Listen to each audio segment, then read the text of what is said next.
Chapter 29 America 101 After Alexander Sherbakov, a.k.a. Mr. Pym, had been fully debriefed by the intelligence agencies, his security and his future life became the responsibility of a highly secret and little-known CIA branch. The National Resettlement Operations Center, NROC, was located in an unmarked CIA building out Route 7 in Northern Virginia near Tyson's Corner, a large retail shopping center. Defectors were not taken to NROC, but the program was run from that secret location. Among the intelligence agencies, resettlement is the term used to arrange for a new life and a new identity for defectors, such as Mr. Pym. According to an intelligence official well-versed in the operations of the resettlement program, it serves defectors who have provided intelligence of such significant interest that we bring them here if they want it. Over the years, thousands of defectors from some 30 countries have started new lives in the U.S. through the program. Mr. Pym, of course, was a special case. No defector before him had ever been paid anything like $7 million. And unlike many others who changed sides in the espionage wars, he would not expect to receive additional money. He was very satisfied with the financial arrangement, Neil Gallagher said, and a lot of security-related issues were taken care of. We had covered his financial security and his personal security, and assisted him in the transition. The intelligence official close to the program said the CIA officers who deal directly with the defectors are known as RCOs, or Resettlement Case Officers. They are well aware, he said, that it's tough, very stressful, to change sides. Defectors, after all, have made the wrenching decision to leave behind their country, their previous lives, sometimes their spouses and other close relatives, their friends, colleagues, and their country's culture and entire way of life. The CIA runs the resettlement program and provides varying levels of financial support to most defectors because many are important sources of intelligence.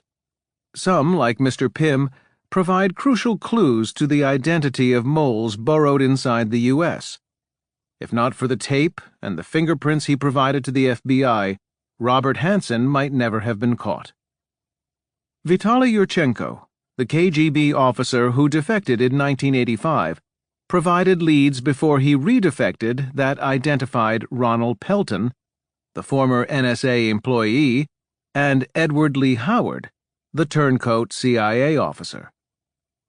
How much money the CIA pays a defector, and for how long, varies from case to case. A KGB officer who was of great value and worked as agent in place and is 50, chances are he would get lifelong support, the official said. An agent in place is an intelligence term meaning, for example, a KGB officer who agrees to take the high risk of remaining in his post for a period of time and continuing to feed information to the CIA before eventually defecting and coming to the U.S. For most defectors, however, we give them a helping hand, not a lifelong handout. Some cases do get lifelong support, but there are reasons. If a guy is 58 and never going to work again, for example. Years ago, we threw a lot of money at them for a short period of time, but we learned that we give a lot of money, they piss it away. Still, a high-value defector might get a package of $50,000 a year for 5 years or even longer. But people who agree to delay defecting and who agree to remain for a time as an agent in place are usually told that money will be held in escrow for them in a savings account. In cases where money is held in escrow, it might build up to $1 million or more. We deal with health care and education. It varies with the defector. Every package is different. All of them sign a secrecy agreement. We don't want them talking about sources and methods. Each one signs an MOA, a Memorandum of Agreement. Under the agreement, defectors promise not to divulge details of the resettlement program. We have a team of people who teach America 101, how to go through a drive-thru at McDonald's, how to establish credit, how to talk to a bank. In some cases, we teach them how to drive and how to deal with speeding tickets. The CIA does not fix tickets. This is how you use a microwave. Please don't put the cat in it. One RCO had to show them how to use the washing machine. The wife of a defector was carrying buckets of water from the swimming pool into the washing machine.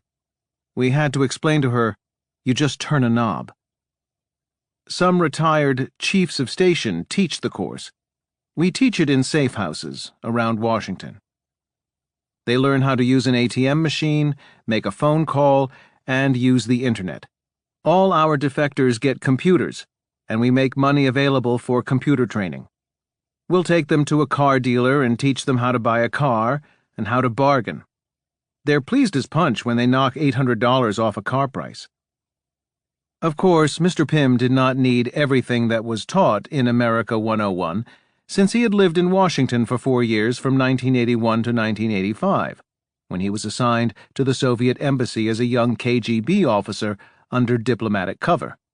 Still, things change in 15 years, so he likely needed to brush up on some aspects of life in the U.S. As a multimillionaire, Mr. Pym may not have seen the need to work, but the spigot of CIA money ran out after a time for younger defectors. They were encouraged to find jobs. The toughest thing is to get them employed, the official said. We have employment specialists, psychiatrists to motivate defectors, educational specialists, and English teachers. We talk to them about the kind of work they would like to do. We help guide them into careers. We have practice job interviews. We give them video training. We take them to job fairs. We teach them how to dress and write CVs. Crafting a resume, of course, is one of the more complicated problems faced by defectors looking for work. For example, a Russian defector can hardly put down KGB agent in his listing of previous positions held. Even if he claims he was self-employed, there might be awkward gaps in his resume. CIA sources say the agency generally tries to avoid inventing companies to pad a defector's resume. Backstopping the false employment records is time-consuming and expensive. Of course, no other defector but Mr. Pym received anything close to the $7 million it took to persuade him to produce the secret KGB file. And not all defectors are happy with how they are treated. In 1986, Viktor Gundarev, a KGB colonel, escaped from Athens with the help of the CIA. 3 years later, he telephoned me at my office in Washington, D.C., with a litany of complaints about his treatment. He said he was even thinking about redefecting to some other country. I wrote an op-ed piece in the New York Times about his situation, and then a longer article for the newspaper's Sunday magazine. In the wake of the unfavorable publicity and investigations of the defector program by both the Senate and House Intelligence Committees, the CIA promised to institute reforms.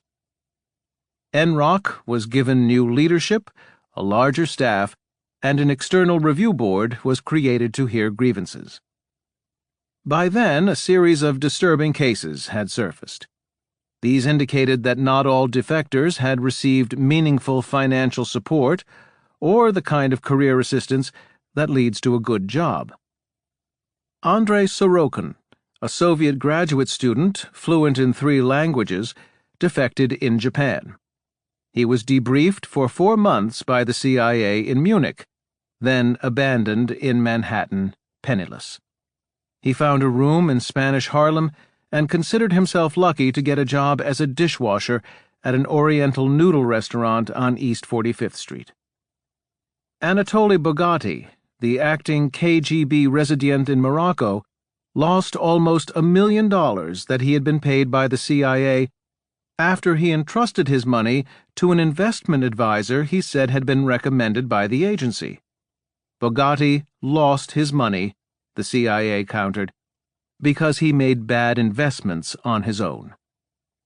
Yevgeny Novikov, a former top Arab specialist in Moscow, ended up working as a bellhop at a motel in Alexandria, Virginia, after the CIA had finished debriefing him.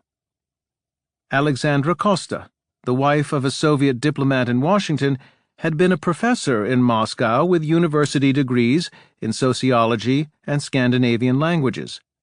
She was urged by the CIA to go to secretarial school when she defected in 1978. Vladimir N. Sakharov, a former Soviet diplomat in the Middle East, risked his life to work as an agent in place for the CIA before he defected. He was devastated when the intelligence agency sent him to a motel management school in Hollywood.